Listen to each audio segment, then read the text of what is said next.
Luis Fernando, bienvenido a Lima Gris, una nueva conversación que siempre es interesante para conocer un poco cómo se ve también el Perú desde fuera. Hola, ¿cómo está Edwin? ¿Qué tal? Encantado. Bueno, encuentro al Perú convulsionado. Cada vez que regreso, lo encuentro cada vez con mayores problemas. Parece que somos incapaces de entendernos y de superar nuestras desavenencias. ¿Y cómo nos ven desde afuera? Bueno, las noticias que llegan a Europa del Perú nunca son buenas, desde hace tiempo, ¿no? Y lo que ha dado lugar creo que ya casi no nos tomen en cuenta, ¿no? Porque llegan las noticias y ya casi a nadie le llama la atención. No porque, bueno, llegan noticias de narcotráfico, de violaciones, de golpes de Estado y todas esas cosas, pero ahora que llegan de estos problemas sociales ya casi no nos toman en cuenta. El foco de Europa yo creo que está más orientado a África, a Asia, con los que tienen países con los que han tenido colonias y con los que mantienen relaciones comerciales, ¿no? Pero con Perú especialmente y con esta parte de Europa creo que nos ven muy de pasada. Casi no les importamos. Si no importa el día a día de lo que se ve en Perú, ¿importa la literatura peruana, por lo menos? Bueno, cuando hablamos de literatura peruana actual, hay que, hay que ver la literatura peruana ahora en vida de Vargas Llosa, porque dentro de poco, ¿no? Que todos tenemos que irnos, ¿no? Pero cuando se vaya Vargas Llosa, recién nos vamos a dar cuenta de lo que es la literatura peruana, con ese enorme vacío que va a quedar, ese enorme hueco. Y nos vamos a dar cuenta que la literatura peruana es pequeñísima, casi invisible en el mundo.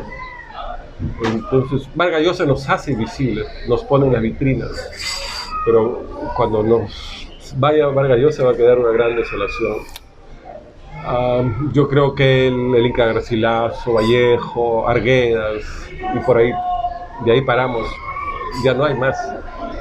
No hay un autor como Vargas Llosa, traducido a tantos idiomas, que sea conocido en todo el mundo. Los peruanos pues llegamos hasta España, esa es nuestra barrera, ¿no? Y hablando de Vargas Llosa, hoy ha sido un día especial porque ha sido admitido a la Academia Francesa de las Letras, donde personajes como Cocteau o el propio Víctor Hugo son parte, ¿no?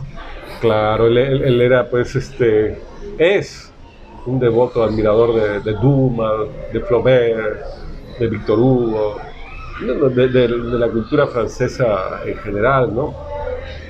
De Sartre, de Beauvoir, yo creo que es una incorporación muy merecida, ¿no? Porque no es que él, él tenga pues, raíces francesas, no se necesita, como pedían algunos, ¿no? Es un hombre del mundo global actual, ¿no? Y podría estar en cualquier academia de literatura de cualquier país, ¿no? Porque eso es la globalidad, dejar de lado ya las barreras, los nacionalismos y podernos sentir como una patria en cualquier lugar del mundo. Ahora, son pocos en la actualidad, creo yo, escritores que ficcionan o convierten en novela lo que sucede en el Perú. Mario Vargas Llosa, sin duda, es uno de ellos. Arguedas también lo fue. Sí. Pero actualmente se encuentran pocos. Digamos, hay un facilismo más por los creadores de historias, por hablar de ellos mismos y no por investigar. Porque escribir y hacer literatura también es investigar. Claro. ¿Por qué crees que sucede eso? Bueno, hace unos años atrás habían unos chicos acá en el Perú que estaban empezando a escribir y ellos creían que estaban descubriendo la literatura de autoficción. Incluso alguno de ellos llegó a decir que iban a marcar no un siglo, sino el milenio de la literatura en el Perú. Bueno, para ellos no había existido seguramente Proust, ¿no? Y después de lo que hizo Proust, pues hacer literatura mirándose el ombligo, pues es imposible, nadie va a poder superar eso. Pero mirarse siempre al ombligo o verse siempre uno mismo en el espejo tiene sus problemas, ¿no? Y este problema es desviar las miradas a lo que está ocurriendo en la sociedad, en el país, ¿no? Toda buena literatura tiene que ver con lo que nos envuelve, ¿no? Y cuando abandonamos eso, prácticamente podemos hacer algo que puede creer muy, muy bien en nuestro pequeño entorno de amigos, de amistades, pero no hacemos algo perdurable, ¿no? En la literatura del país. Lo que perdura es una literatura que ciertamente tenga cierto aliento épico, que retrate, ¿no? el rostro y los problemas de una época. Yo creo que ese es uno de los grandes aciertos de Vargas Llosa y también de Arguedas. No podemos desvincularnos de ese modo. Nosotros recreamos la realidad, la representamos, y mirar de costado a ella pues cuesta mucho, y eso se refleja en lo que escribimos. Y ahora, ¿qué nos puede decir sobre los intelectuales en la actualidad frente a un silencio, creo yo, cómplice de lo que sucede? Si bien algunos personajes o artistas han salido a levantar su voz crítica, o por lo menos a mencionar algo de lo que piensan ellos, de lo que sucede en este país, pero muchos de esos llamados intelectuales parece que estuvieran bajo tierra o desaparecidos. Yo estoy empezando a dudar de que tengamos una clase intelectual en el Perú. O en todo caso, un intelectual que tenga una lectura del país. Porque no se hace nada firmando manifiestos y después mirar y darle espalda a los problemas. Yo digo, tantos manifiestos corren en las redes de intelectuales peruanos que están acá y hay muchos que están en el extranjero. Sería mejor que fleten un avión y vayan al lugar de los conflictos y conversen con las partes y vean si les pueden hacer tender puentes entre ellos. Esos manifiestos es la forma más barata de aliviar la conciencia y de desentenderse de los problemas. Pero tampoco hay una voz, nadie dice nada. Y no solamente ahora, no dicen nada hace tiempo. No dijeron nada en el gobierno de Castillo, por ejemplo, ni en los anteriores, están callados. Y hay como una especie de apagón en la crítica del Perú, ¿no? No sé, ya no hay intelectuales pues, como Aníbal Quijano, o los intelectuales de izquierda que tenían una mirada crítica, una conciencia crítica del país. Siempre mi admiración por los intelectuales de izquierda era que muchos de ellos, a pesar de que se habían educado en condiciones muy difíciles, ¿no?, habían alcanzado, ¿no?, un bagaje intelectual que los ponía al nivel de los intelectuales de izquierda y sobre encima de ellos. Entonces, pero esos intelectuales de izquierda, ¿no?, esos eruditos de izquierda, ya no hay en el Perú, ¿no? Y los grandes críticos de la realidad peruana, los grandes hermeneutas de la realidad peruana han sido de izquierda. Desde Mariátegui, Aníbal Quijano, Alberto Flores Galindo, ¿no?, los grandes intérpretes de nuestra realidad. Y de ahí ya no hay. Dejamos de contar. Entonces, no tenemos ese peso entre los intelectuales, entre los críticos y entre los intérpretes de la realidad. No hay quien oriente a la comunidad en este tiempo de turbulencia. Claro. ¿Pero a qué crees que sucede? ¿Por qué sucede eso? Que hay un miedo, hay una situación de dejar el confort en el que viven. Yo creo que así como nos hemos pauperizado en todo, así como nos hemos pauperizado en la política, en las artes, en todo, nos hemos pauperizado también en la intelectualidad. Hay mucho intelectual de preso pluma, ¿no? Y también nadie quiere comprometerse, ¿no? No es que cuando yo le exija a un escritor que dé una opinión comprometida, no se lo exijo en sus libros, en su obra, ¿no? Porque como artista puede escribir y tomar la posición que quiera. Se lo exijo como ciudadano, ¿no? Que tenga una opinión y que pueda, si es que tiene que condenar algo, que lo haga, pero que tenga una voz, ¿no? Y que no se estén soterrando detrás de un colectivo o no sé cómo los llaman ahora, ¿no? Que salen y hablan y se esconden y de ahí no aparecen. Yo creo que en este tiempo de convulsiones se necesita de la voz de los intelectuales para que puedan esclarecer las ideas, los conceptos y orientar a la gente, ¿no? Yo veo mucho, por ejemplo, de estas manifestaciones que no tienen una cabeza visible, pero tampoco tienen una voz, ¿no?, sustentada, y piden cosas que toman como una panacea, pero que en el fondo va a ser peor que la enfermedad, ¿no?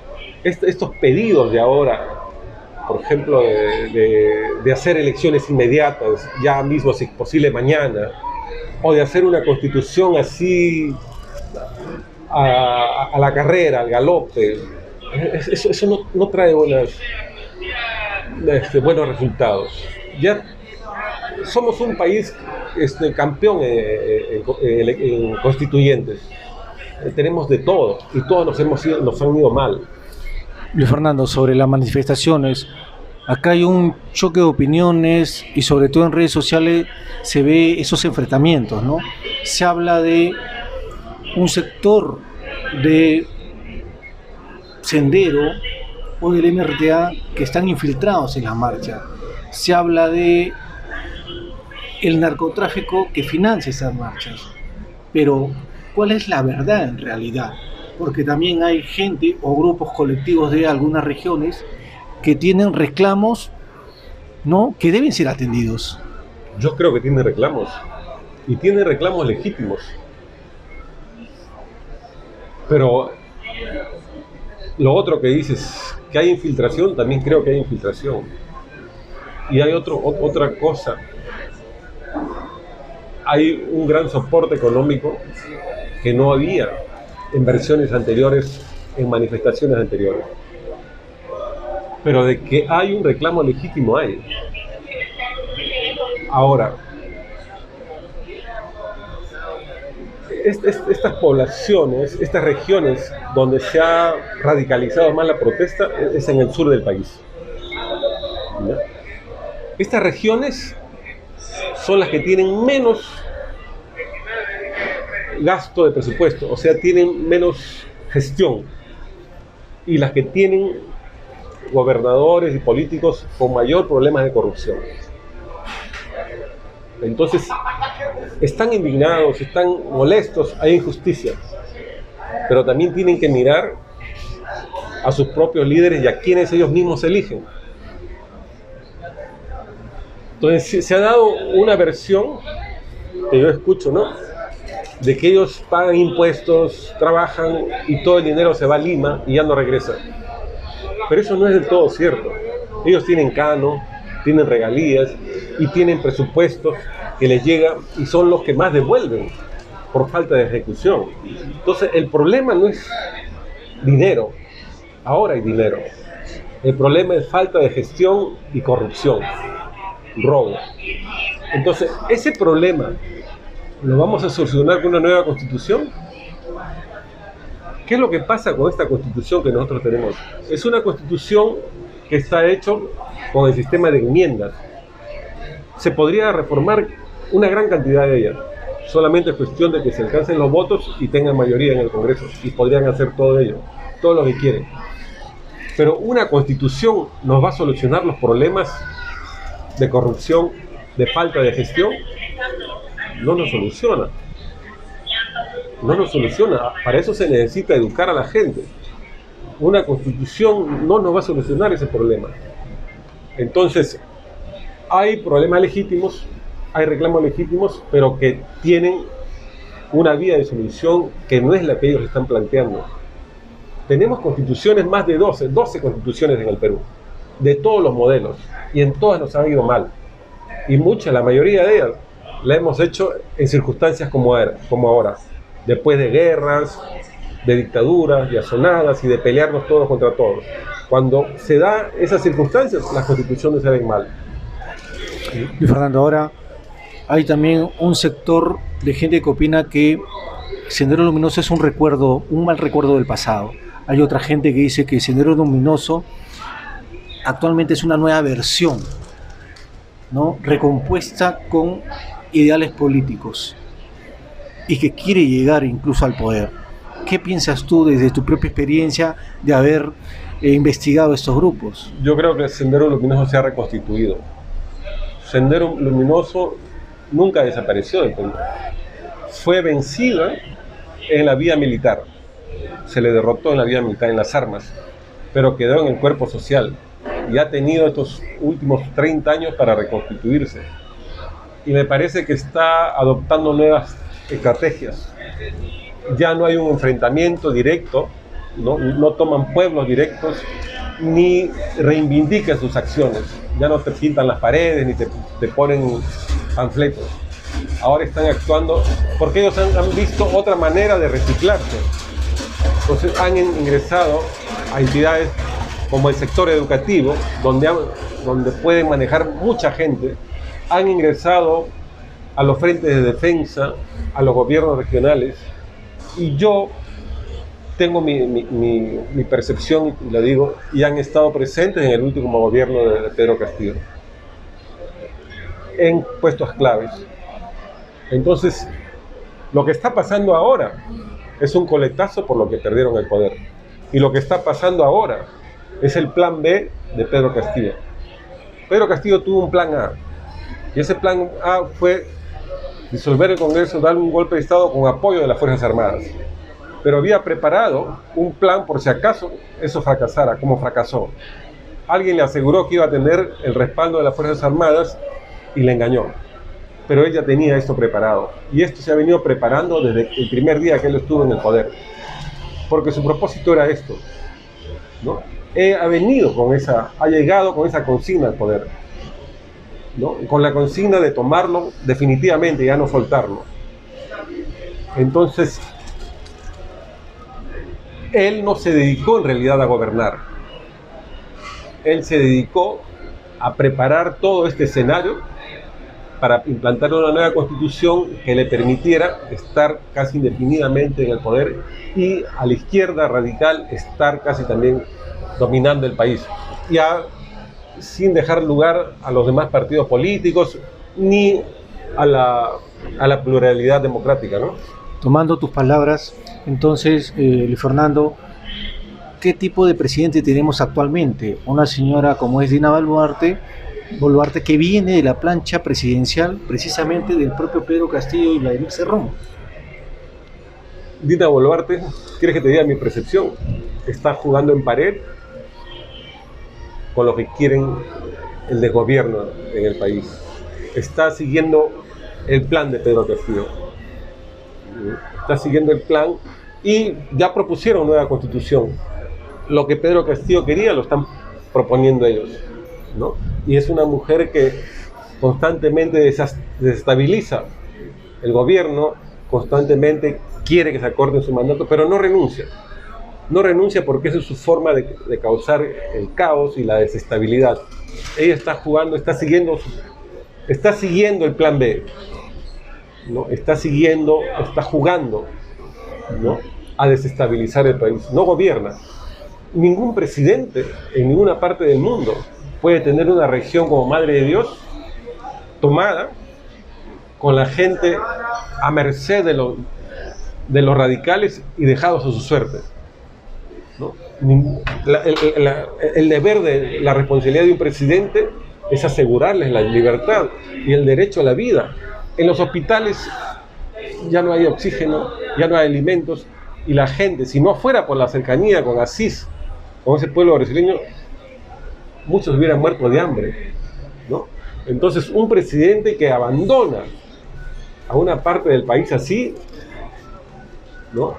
Es porque está jugando en pared con los que quieren tumbarse a la democracia. Bueno, algo que se pregunta actualmente es ¿quién financia todo este caos?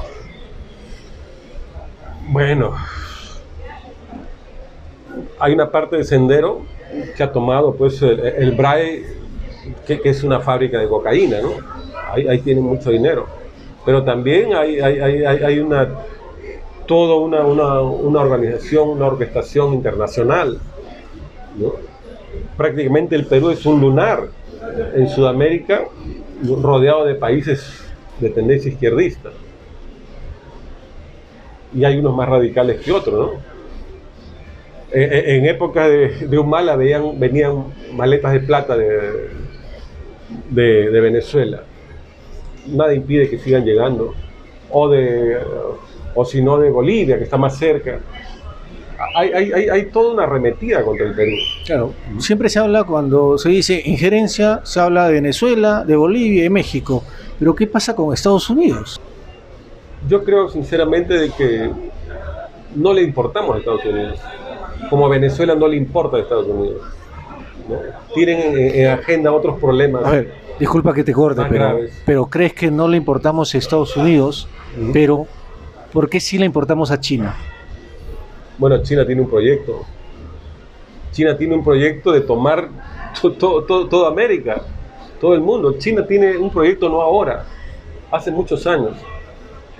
Y ese proyecto de China es tomar a través de la economía, ¿no?, todos los países que no solamente han sido satélites naturales de Estados Unidos, sino también de Rusia.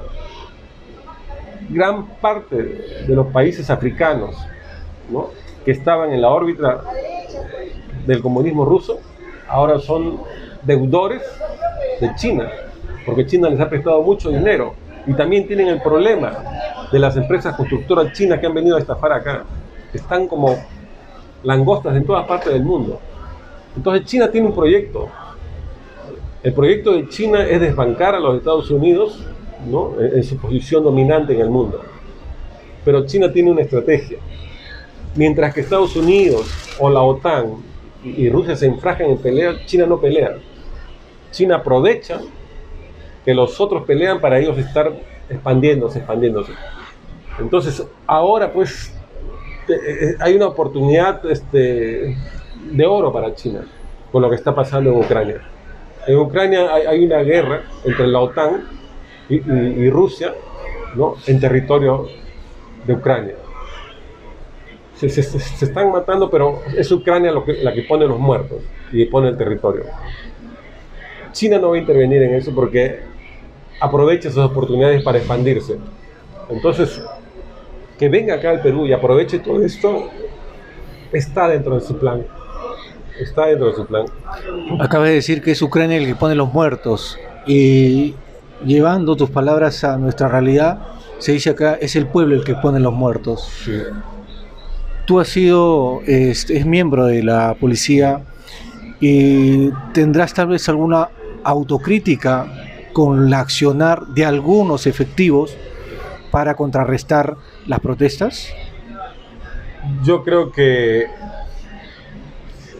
en este tipo de acciones, cuando un policía es sometido a un estado límite, ya muchas veces no controla sus reacciones. Cuando está, por ejemplo, en juego tu vida, que tienes 1.000, 2.000 manifestantes que te están atacando y te pueden rodear y te pueden matar a ti también. Entonces, hay momentos en que, estados límites en que uno tiene que reaccionar para defender su vida. Y ahí es muy difícil que te pidan razonabilidad y proporcionalidad. Pero en los videos no se ha visto eso que acabas de mencionar. Entonces yo digo, donde hay excesos, se tiene que investigar y sancionar. Pero acá hay otro problema. Acá hay un problema. Yo puedo tener un reclamo legítimo, pero cuando acciono ese reclamo y me salgo de la legalidad, yo me estoy exponiendo a una reacción violenta de los que de los agentes del orden, de las Fuerzas Armadas o de la Fuerza Policial. Acá tenemos que entender una cosa: el que tiene el monopolio de la fuerza y la violencia es el Estado. El Estado lo puede hacer uso a través de las Fuerzas Armadas y las Fuerzas Policiales, puede hacer uso cuando los manifestantes se salen del marco legal y comienzan a hacer actos como consecuencia de su manifestación, actos fuera de la ley. Por ejemplo, tomar un aeropuerto. Eso es gravísimo, acá y en cualquier parte del mundo. El Código Penal no dice, ¿no?, que una persona que tiene derechos que reclamar está exento de responsabilidad cuando quema un aeropuerto. No dice. Entonces tampoco dice que si yo soy una persona que he sufrido injusticia, estoy exento de responsabilidad si quemo un local de la policía o quemo vivo a un policía. No hay distinción. Todos caemos en la ilegalidad si hacemos eso. Entonces, cuando una persona va a cometer estos actos, tiene que saber de que puede recibir la violencia del Estado. Y el Estado sí puede hacer, porque tiene el monopolio de la violencia. Yo en mis reclamos no puedo hacerlo. Entonces esa es la diferencia. Entonces los que piden proporcionalidad, a mí me parece que no se ponen en las condiciones en que se hace ese enfrentamiento. El policía nunca puede ponerse en igualdad de condiciones de aquel que está fuera de la ley. Es al revés.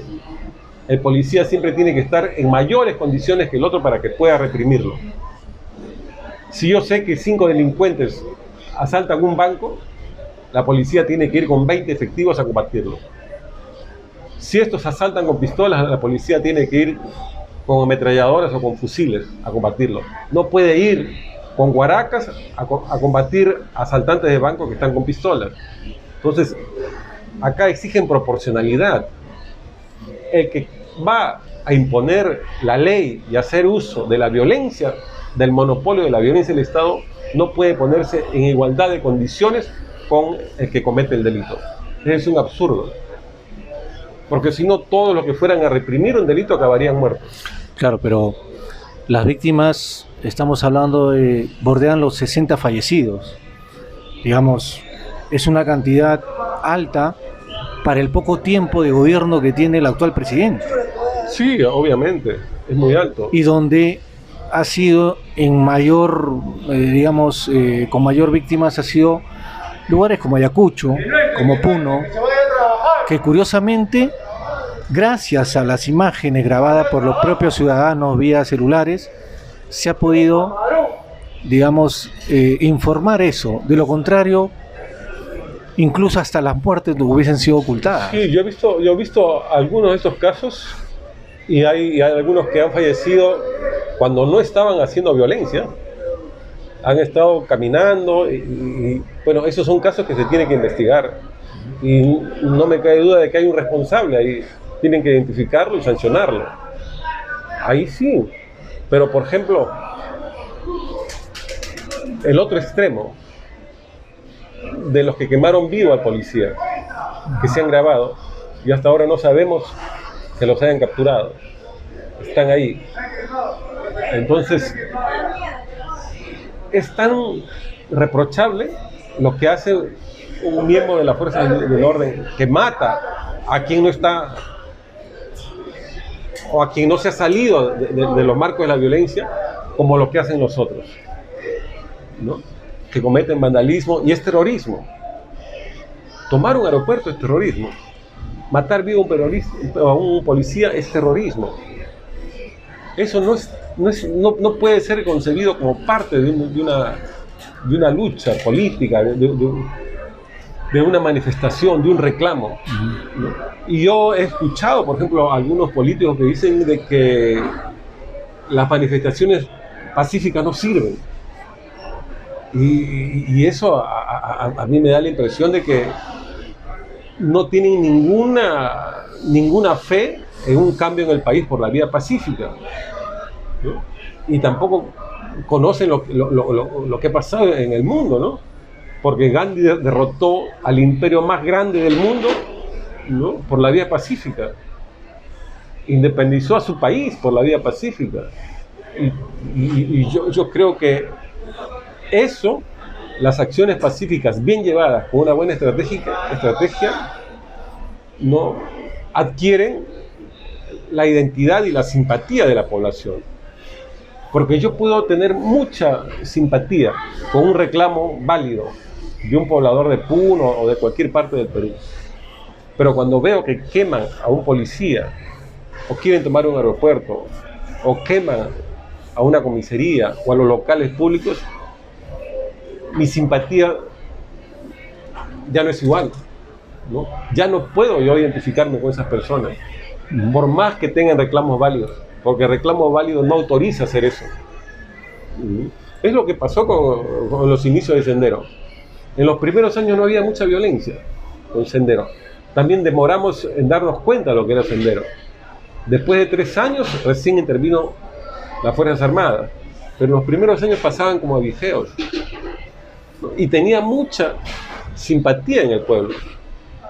Pero Sendero mismo se encargó de que esa simpatía se desvaneciera. Comenzaban a atacar fundos, a meterse en las haciendas y mataban sin ningún motivo.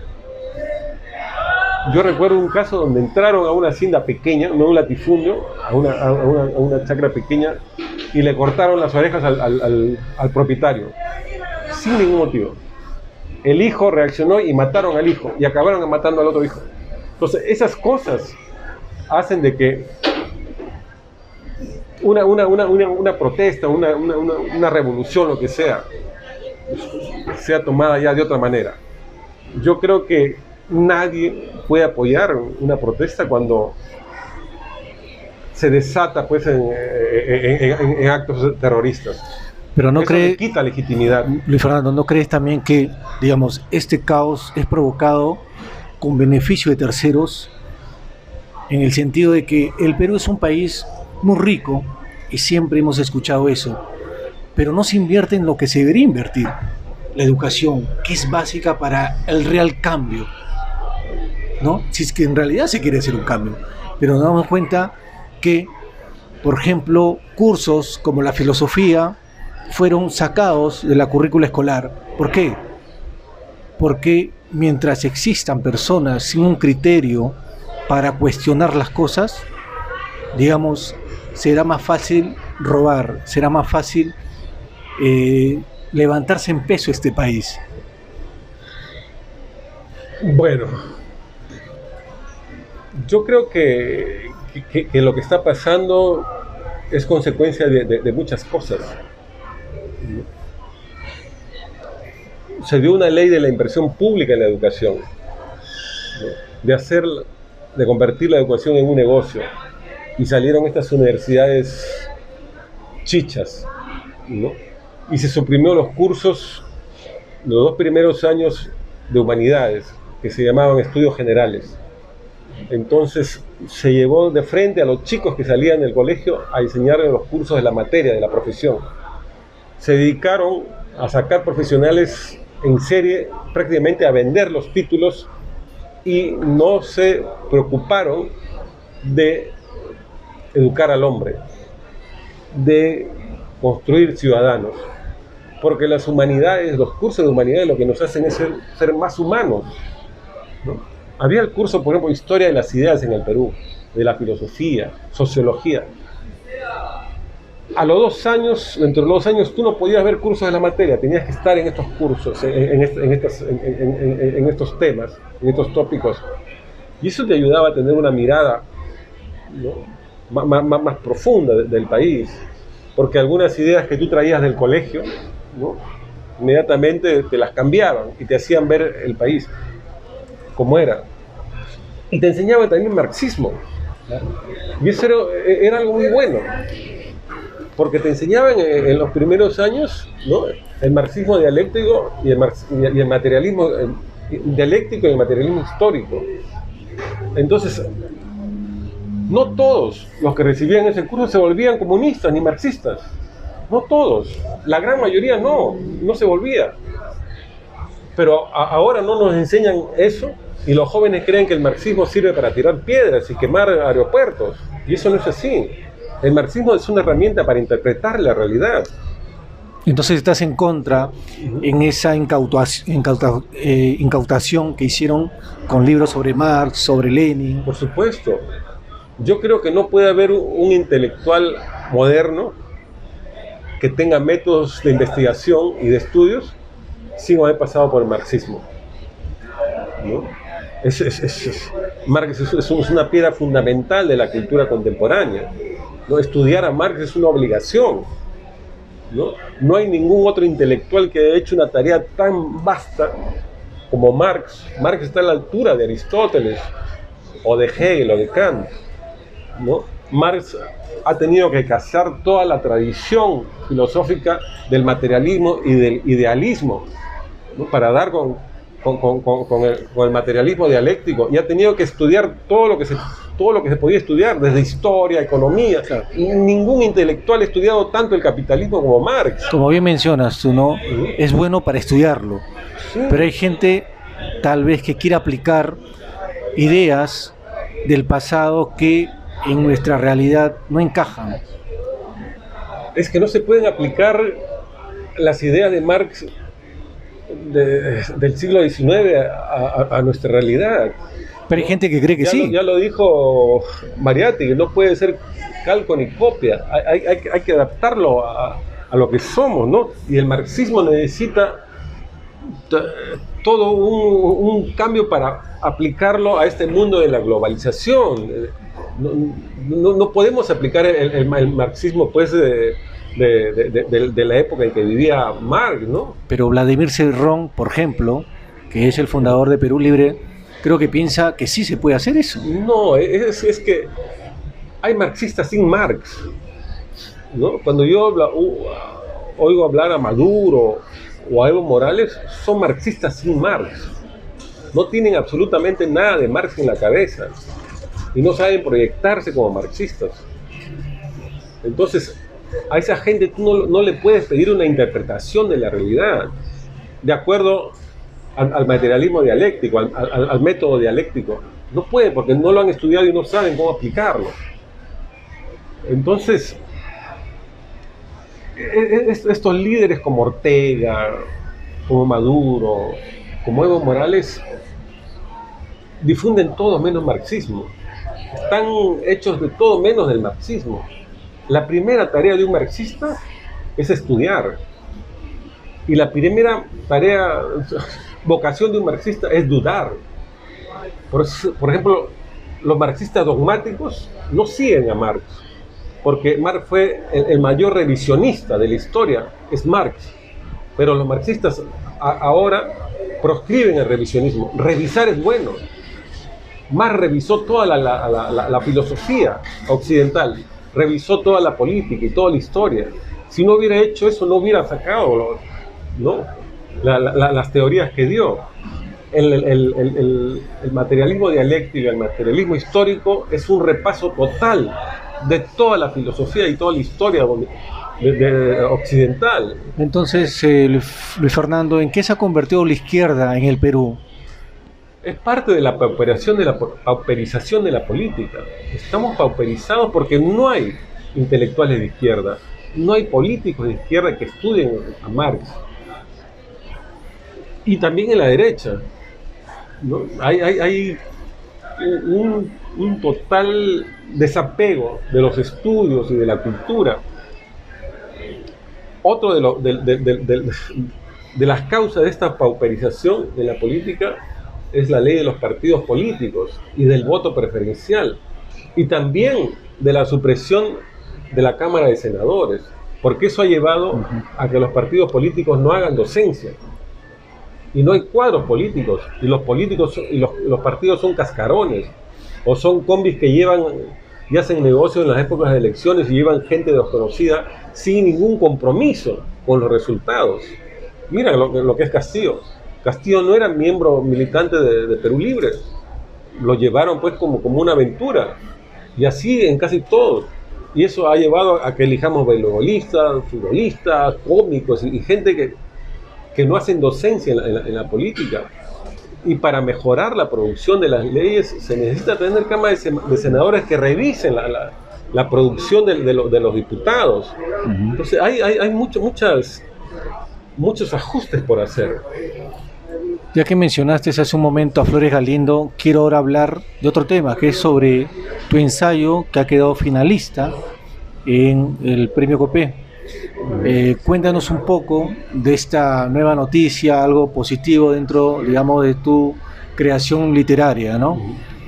Bueno, tiene mucho que ver con Flores Galindo. Se llama El país de los Tutaiquires. Y tiene mucho que ver con el mundo globalizado que ya se ve en sociedades globalizadas, que se ve en varios países de Europa y que es la suerte de todos los países del mundo, creo, y el Perú lógicamente no va a estar a salvo de ello, no va a ser la excepción.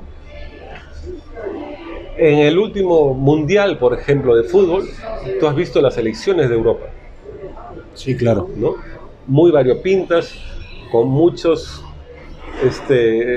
futbolistas de origen africano, asiático y de distintos países, pero lo que me llamó mucho la atención fue la selección de Marruecos, por ejemplo, que es un país tradicionalmente conservador, es una monarquía, pero el actual rey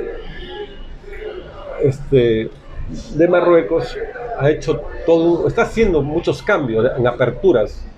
Por ejemplo, está dando la ley de divorcio recién, ¿no?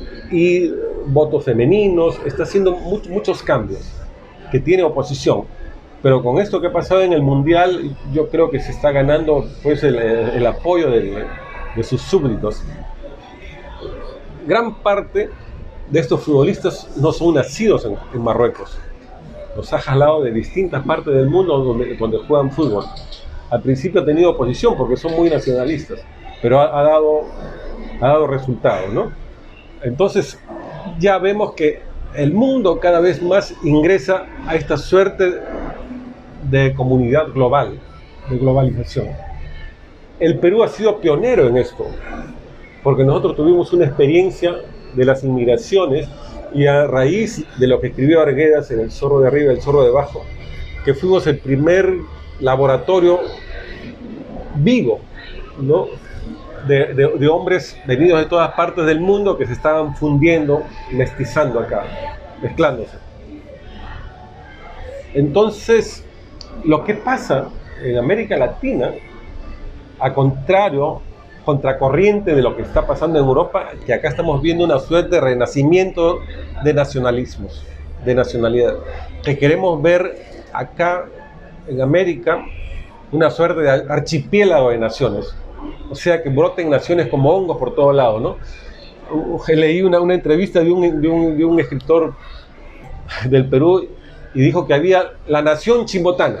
O sea, mi nacionalidad es chimbotana. Y la nación huancaína. Y la nación... Estamos llenos de naciones. Eso va en contracorriente de lo que somos. Nosotros somos uno de los países pioneros en la globalidad del mundo.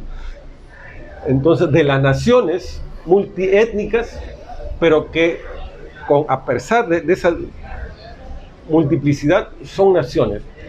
¿Por qué no se entiende mucho esto? Porque la tradicional teoría de la nación, del jus sanguini y el jus soli, ¿no? El derecho de sangre y el derecho del suelo para definir la nacionalidad de una persona, está ahora en entredicho, está debilitándose con esta corriente de la globalización y de naciones multiétnicas. ¿Qué significa ahora? Que en sociedades como Francia, por ejemplo, pueden convivir descendientes de africanos, ¿no? De asiáticos, de latinos, de galos, de europeos, de todas partes del mundo. ¿Y por qué tú ves cuando juega fútbol Francia, hinchas franceses de distintos los pelajes y distintos los colores? Porque ya no importa estos principios del jus sanguini y el jus soli. Ahora estas sociedades son naciones, a pesar de ser diferentes, no por el pasado, no por la lengua, no por la sangre, no por el idioma, no por la historia, sino por el futuro. Con tal que tengamos, ¿no?, un proyecto común de futuro, somos una nación. A pesar de que podamos hacer acá, como dice este amigo escritor, que puede ver la nación chimbotana, la nación trujillana, pero en el fondo somos una nación única que podemos marchar juntos, unidos, si es que tenemos un proyecto de nación en futuro. Y eso es lo que tenemos que rescatar. Ya no importa que seamos de distintos los colores, de distintas razas, lo que sea, pero tenemos que marchar en conjunto.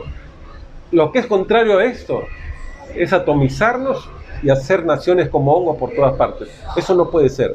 Eso va contrario a lo que es la corriente, la orientación del mundo de las nuevas nacionalidades. Esa es la nación de los Tutaiquires.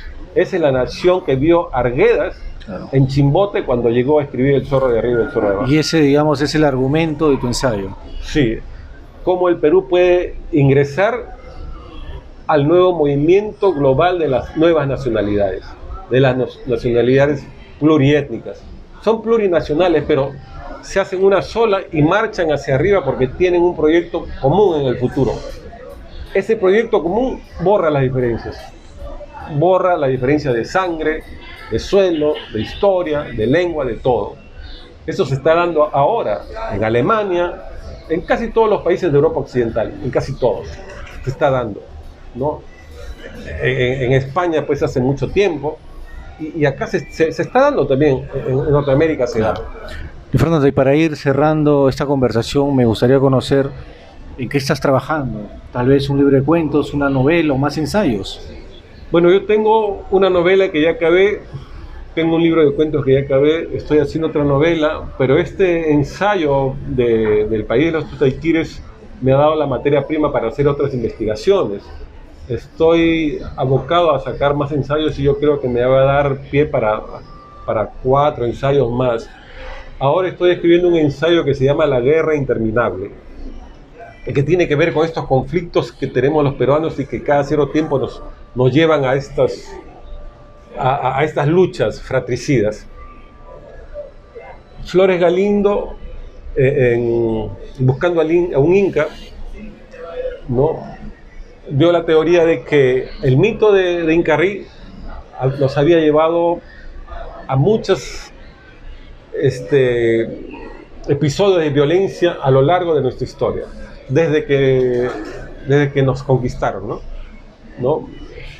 Incarrí es un dios mestizo, ¿no?, inca y rey, ¿no? Entonces, pero es un mito que está enraizado en nuestro inconsciente colectivo y cada cierto tiempo ha habido asonadas desde el del Taquionco y Tupac Amaru, según Flores Galindo, hasta Sendero Luminoso, que es algo que se puede dudar. Pero mi teoría es de que para que haya estos enfrentamientos tiene que haber una fuerza contraria. ¿Cuál es esa fuerza contraria? Entonces yo estaba haciendo esta investigación. Incarrí es una vuelta al pasado, porque Incarrí, según el mito, cuando se reconstituya, porque fue descuartizado y enterrado en los 4 puntos cardinales, cuando su cuerpo se vuelva a unir, Incarrí resucitará y restituirá el imperio incaico. Es una vuelta al pasado. Entonces hay una pulsión nacional que nos lleva casi siempre a enfrentarnos y a querer regresar al pasado, como ahora, que algunos quieren imponer el Runasur y volver a la etapa de los ayllus y todas esas cosas. Entonces, pero para que haya una confrontación y una guerra, una guerra interminable, necesitamos la contraparte. Y la contraparte es la pulsión de Tutaiquire. Tutaiquire es la apuesta al futuro, de una nación puesta en el futuro que puede caminar con un proyecto común al futuro. Estas dos fuerzas se chocan cada cierto tiempo y confrontan y nos llevan a guerra y a sonados.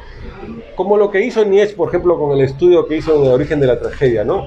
Para él, en la cultura griega, habían 2 pulsiones, Dionisios y Apolo, ¿no? Y Apolo, que siempre se estaban confrontando y dieron lugar a la cultura griega, que empezó por el teatro ático griego, ¿no?, de la Grecia antigua. Nosotros también tenemos, como cultura antigua, tenemos también nuestras pulsiones, y eso es, entre la vuelta al pasado y la marcha al futuro, siempre estamos peleando. Lógicamente eso está atizado pues con muchas injusticias, muchas discriminaciones, con muchos problemas sin resolver, ¿no? Y que nos llevan pues a estas confrontaciones. Esto que está pasando ahora, yo puedo interpretarlo también como un episodio más de Sí. esto. ¿Qué país es más racista, ya que has estado también por Alemania? ¿El Perú o Alemania en estos tiempos? Oh. Yo, lo que he podido percibir, el Perú. El Perú.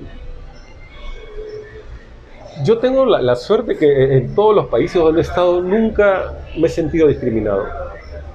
No lo permitiría tampoco. No lo permitiría tampoco, pero a lo mejor pueden hablar a mis espaldas, ¿no? Pero lo mejor es que cuando yo estoy nunca dicen nada y siempre me han tratado muy bien. Claro. Pero en el Perú hay racismo y distintos tipos de racismo. Sí. Yo me acuerdo, ahora en la mañana he estado en el lugar de la memoria, que hay una muestra fotográfica muy buena, te recomiendo que vayas, de un fotógrafo Garibaldi, que está poniendo, yo creo que por primera vez, las muestras de los policías como víctimas de la violencia, de los policías que han muerto y de los testimonios de sus familiares. Hacía falta para que haya otra mirada de lo que ha pasado de la violencia, porque la memoria no se construye de un solo lado, ¿no? La memoria tiene que construirse de distintas miradas y con distintas voces. Cuando creemos que la memoria le pertenece a un grupo, ¿no? Estamos haciendo un maniqueísmo en el país y estamos dividiéndonos entre buenos y malos. La memoria es distinta al pasado. El pasado queda atrás y no se puede arreglar. La memoria está con nosotros a cada momento. Es nuestro compañero, está con nosotros la memoria. Y la memoria puede tomar distintas formas. Pero a lo que iba. En el LUN se dice que murieron, y es cierto, mayor 75% de quechohablantes y de personas indígenas, de ascendencia indígena, por Sendero Luminoso y también por acción del ejército de policía. Pero hay algo que se nos olvida y que yo fui testigo de eso. Cuando se mandaba gente a zona de emergencia, se escogía para que vayan a esos lugares soldados y policías de ascendencia indígena que sepan quechua y, si es posible, que sean de esos lugares. Se sacaba la lista y se los llamaba y se los mandaba. ¿Y quién crees tú que eran los que peor se portaban con esa gente? ¿Quién eran flagelo de esa gente? ¿El de la costa o el de la sierra? De la costa, ¿no? De la sierra. Yo he visto gente que hablaba quechua, policías y soldados que hablaban quechua, que tenían trazas indígenas y eran unos demonios con su propia gente. Eso es algo que tiene una explicación quizás psicológica, sociológica, pero yo lo he visto. Los que supuestamente eran llevados para servirnos de puentes con su gente, eran los primeros en atacar y en romper esos puentes. Entonces eso me da la idea de que tenemos rencillas, tenemos rencores que arrastramos desde hace muchísimo tiempo y no nos hemos preocupado en solucionar esos problemas. Ahora, Luis Fernando, con esto a cabo, ¿qué escritor has descubierto en España o en Alemania que te haya llamado la atención, que te haya despertado, digamos, admiración dentro de los escritores que uno puede llegar a conocer en una librería o por recomendación de alguien, ¿no? Bueno, estoy leyendo a Florian Ellis, que tiene un libro que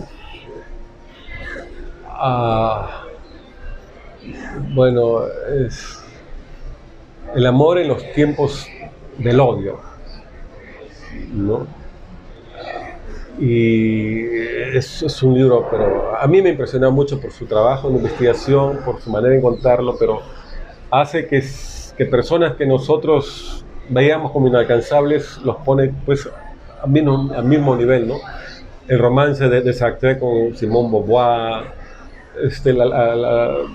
las cosas de la homosexualidad de Thomas Mann, los hacen a esos grandes íconos, no Más solamente humanos. de la literatura, los hace humanos como nosotros, pero es casi como meternos en la vida de ellos, en las sábanas y en sus casas, cómo vivían, ¿no? Y bueno, me gusta mucho Herta Müller, por ejemplo. Es un excelente cuentista, tiene novelas maravillosas. Robert Maneses también, que son los escritores alemanes que más me han llamado la atención, ¿no? Bueno, los españoles ya todo el mundo lo conoce, ¿no? Yo cuando llegué a Alemania no conocía a estos alemanes y son... Claro. Creo que la Perfecto. literatura alemana siempre es muy poderosa, ¿no? Perfecto. Bueno, palabras finales ya para cerrar esta conversación. Lo que quieras comentar. Bueno, gracias por la entrevista y espero que los problemas que tenemos ahora se solucionen, pero que se solucionen bien, que no busquemos resolverlo de las maneras fáciles. Estos tipos de problemas nacionales que se arrastran por siglos no tienen soluciones fáciles, pero necesitamos tranquilidad, necesitamos pensar el país, interpretar el país. Lo que no tenemos ahora son hermenéuticas del país y necesitamos una clase intelectual que realmente tenga un juicio crítico de lo que esté pasando y que den orientaciones, no solamente que firmen manifiestos, que orienten a la sociedad y que nos den salidas. Este problema no se va a solucionar con medidas fáciles y rápidas. Es un problema que arrastramos de siglos y que tenemos que solucionarlo con mucha calma, con mucha madurez y con mucha conciencia, ¿no? Porque son problemas, la mayoría de ellos, de injusticia social, de discriminaciones, que tenemos que tomar el toro por las astas, tenemos que solucionarlo, pero como una nación madura, como una nación pensante, no las cosas radicales y fáciles y rápidas nunca nos han traído buenas soluciones. De estas experiencias estamos plagados en la vida nacional. Bueno, Luis Fernando, agradecerte por esta conversación y hasta una nueva oportunidad. Gracias.